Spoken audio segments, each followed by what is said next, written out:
Welcome back to the conversation on News Central Television. And I move the conversation to Liberia, where the United Nations has voiced deep concerns over escalating violence in Liberia just ahead of the October 10th general elections. The UN calls on all parties to refrain from inciting violence or hatred.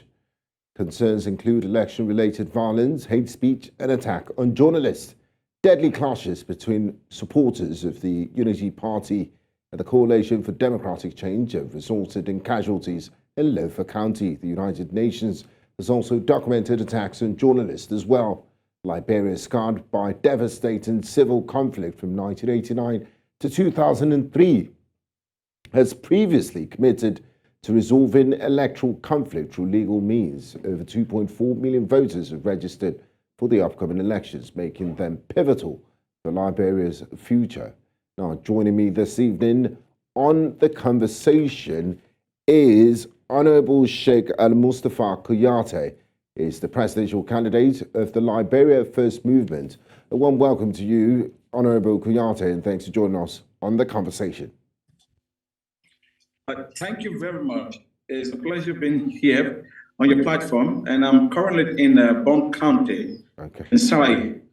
Thank you so much once again for joining us. Let's get straight to it. There's been recent clashes between supporters of the Unity Party and the Coalition for Democratic Change. And how might these clashes impact the overall climate in Liberia as we inch closer to next Tuesday's general elections? What's the general feeling in the country as we approach the general elections?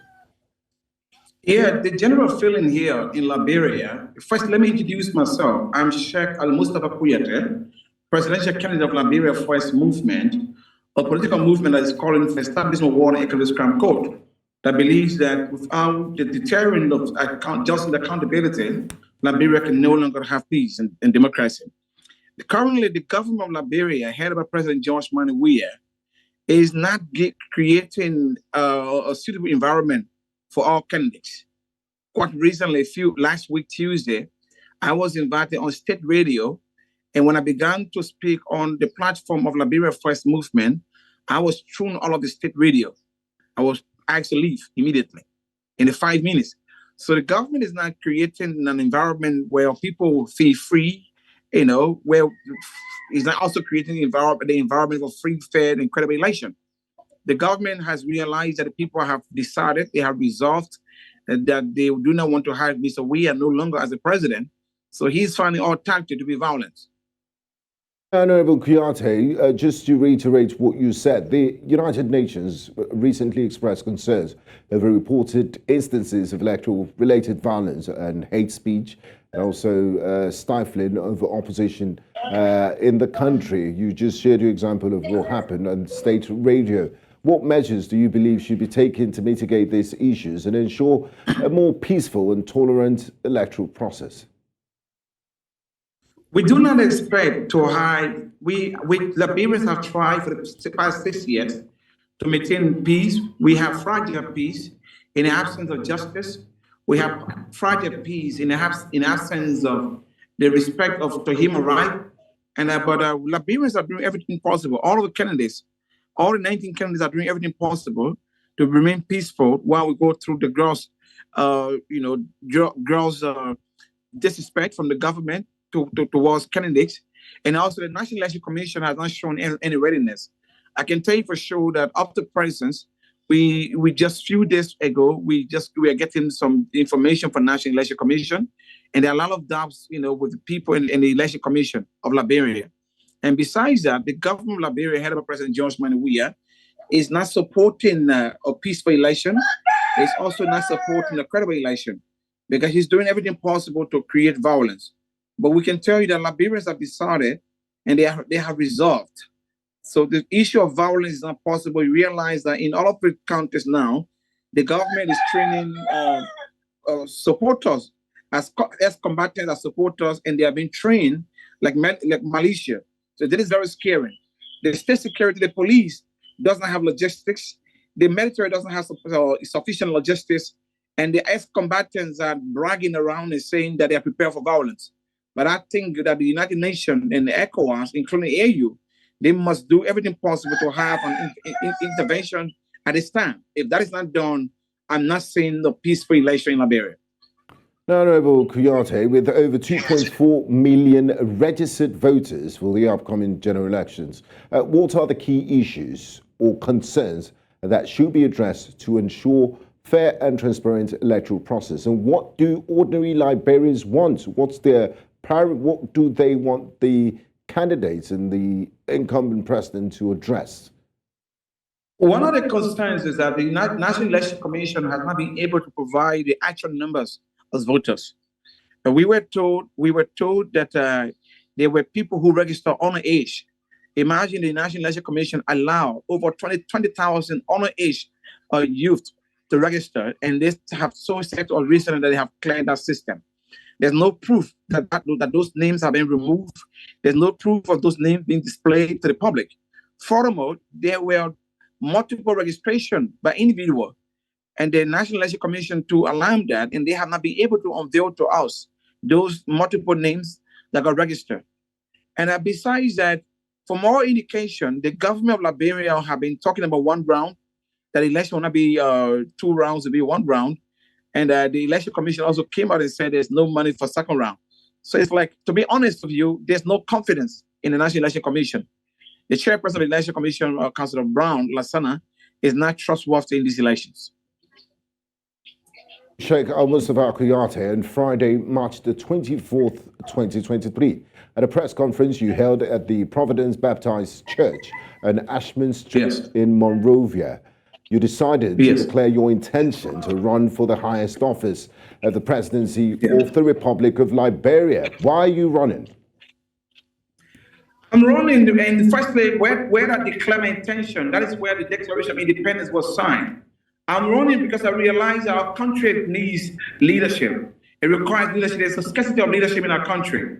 And the platform for which I believe in, I believe that Liberia must be reconciled, because Liberia is the only country that was established for the African people. This country does not belong to a few tribes. This country belongs to every African who feel threatened, who believes that they can come and have liberty here. That's why we are called the land of liberty. So I want to create a Liberia where we can have inclusive leadership, where every Liberian will be part of it, and where we can reconcile our people. We create empowerment for our youth and women population, and also bring about accountability. The challenge that we have in this country is that the past government and that of today has created so much hate that the people of this country are divided.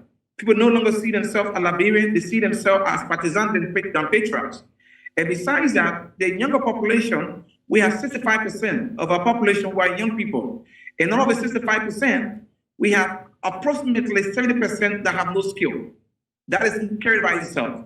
That is why we're saying that there's a need that we have, empowerment for our young people. We provide them education, not just technical education, but also vocational education. It shows that our young people are prepared, they have skill for future. Because no matter how many jobs you create for the people of Liberia, there will be no employment, because the youth of this country, most of them have no career, most of them have no skill. And we also believe that, just imagine President George Mani Weah. I was once a member of the Coalition of Democratic Change. I was one of the founding members in 2004. But I withdrew my membership in 2020 when I realized that President Weah had taken the leadership in corruption. So this is why I left. So imagine a president who had just 2 houses in Liberia. When he became president, less than 1 year, he built 40 condominiums, 40 houses at once, 40 houses in 1 year. So I got scared. I said, but how can you fight corruption on one hand, then you're promoting corruption on another hand? And these were some of the reasons why I withdrew my membership. Now, Honourable Kouyateh, you just made a very serious damning allegation against the person of the president of Liberia. Do you have any evidence to back yes, the evidence is, I can tell you, when you come, when you Google now on just Google the house built by President George Weah, you will see a 40 houses of different colors. Among those houses, he built church. He built a church. where he's the bishop of that church. He made a musical studio where he does his recording of music. He has stadium there. He has all of the stuff there.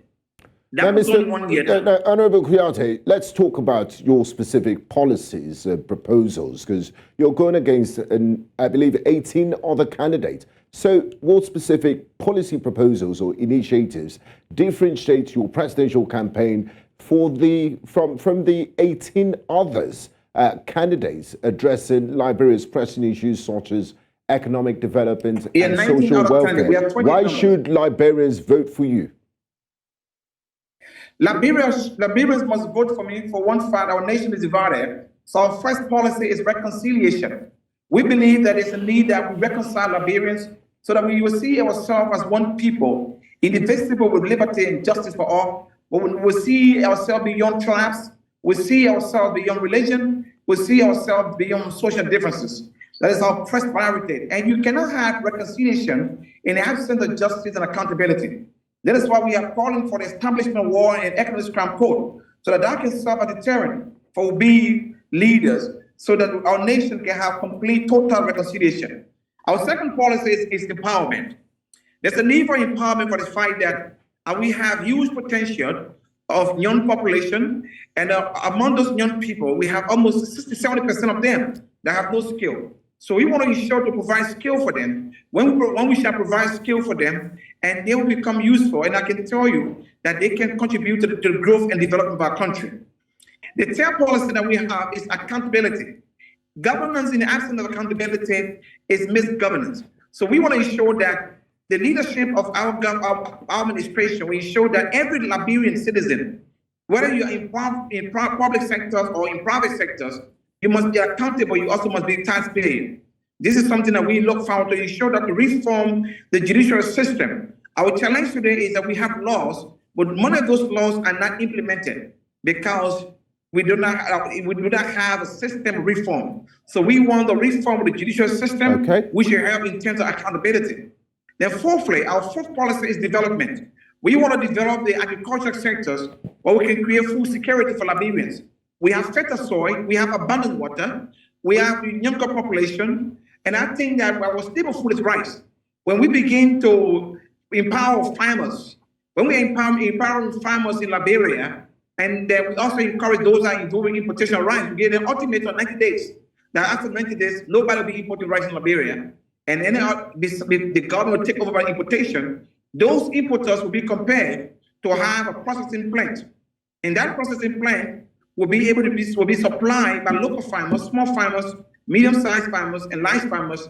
They will have buyers for rice seed. I mean, on paper, these sound like very brilliant policies, and I'm sure there are other candidates that have a similar dream of, moving Liberia to the next level. Now, finally, Honorable Kouyateh, before I let you go, because we're fast run out of time, we have less than 2 minutes on the program. Quickly, are you open to a sort of, or as that ship sailed, a sort of collaboration or, an alliance with other political parties that have... Absolutely.